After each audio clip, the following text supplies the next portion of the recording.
Job restored by Ginzberg. More and more the friends of Job came to the conclusion that he had incurred divine punishment on account of his sins, and as he asseverated his innocence again and again, they prepared angrily to leave him to his fate. Especially, Elihu was animated by Satan to speak scurrilous words against Job, upbraiding him for his unshakable confidence in God. Then the Lord appeared to them, first unto Job, and revealed to him that Elihu was in the wrong, and his words were inspired by Satan. Next he appeared unto Eliphaz, and to him he spake thus, Thou and thy friends Bildad and Zophar have committed a sin, for ye did not speak the truth concerning my servant Job. Rise up and let him bring a sin offering for you. Only for his sake do I refrain from destroying you.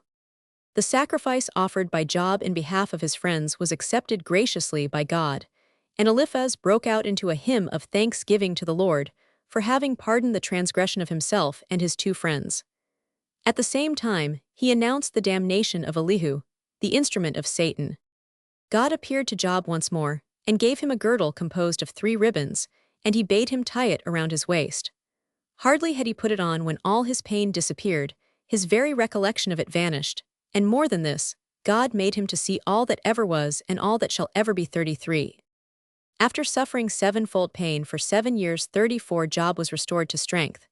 With his 3 friends he returned to the city, and the inhabitants made a festival in his honor and unto the glory of God. All his former friends joined him again, and he resumed his old occupation, the care of the poor, for which he obtained the means from the people around. He said to them, Give me, each one of you, a sheep for the clothing of the poor, and 4 silver or gold drachmas for their other needs. The Lord blessed Job, and in a few days his wealth had increased to double the substance he had owned before misfortune overtook him. Zetidos having died during the years of his trials, he married a second wife, Dinah, the daughter of Jacob, and she bore him 7 sons and 3 daughters. 35. He had never had more than 1 wife at a time, for he was wont to say, If it had been intended that Adam should have 10 wives, God would have given them to him. Only 1 wife was bestowed upon him, whereby God indicated that he was to have but 1, and therefore 1 wife suffices for me too. 36. When Job, after a long and happy life, felt his end approaching, he gathered his 10 children around him and told them the tale of his days. Having finished the narrative, he admonished them in these words, See, I am about to die, and you will stand in my place. Forsake not the Lord, be generous toward the poor, treat the feeble with consideration, and do not marry with the women of the Gentiles. Thereupon he divided his possessions among his sons, and to his daughters he gave what is more precious than all earthly goods. To each of them, 1 riband of the celestial girdle he had received from God.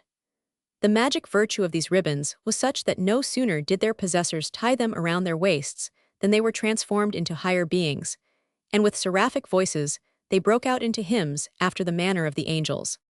For 3 days Job lay upon his bed, sick though not suffering, for the celestial girdle made him proof against pain.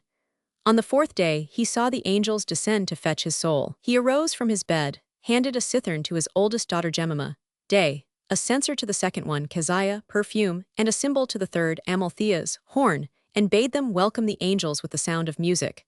They played and sang and praised the Lord in the holy tongue. Then he appeared that sits in the great chariot, kissed Job, and rode away bearing his soul with him eastward. None saw them depart except the 3 daughters of Job. The grief of the people, especially the poor, the widows, and the orphans, was exceeding great. For 3 days they left the corpse unburied, because they could not entertain the thought of separating themselves from it. As the name of Job will remain imperishable unto all time, by reason of the man's piety. 37, so his 3 friends were recompensed by God for their sympathy with him in his distress. Their names were preserved, the punishment of hell was remitted unto them, and best of all, God poured out the Holy Spirit over them. 38. But Satan, the cause of Job's anguish, the Lord cast down from heaven, for he had been vanquished by Job, who amid his agony had thanked and praised God for all he had done unto him. 39.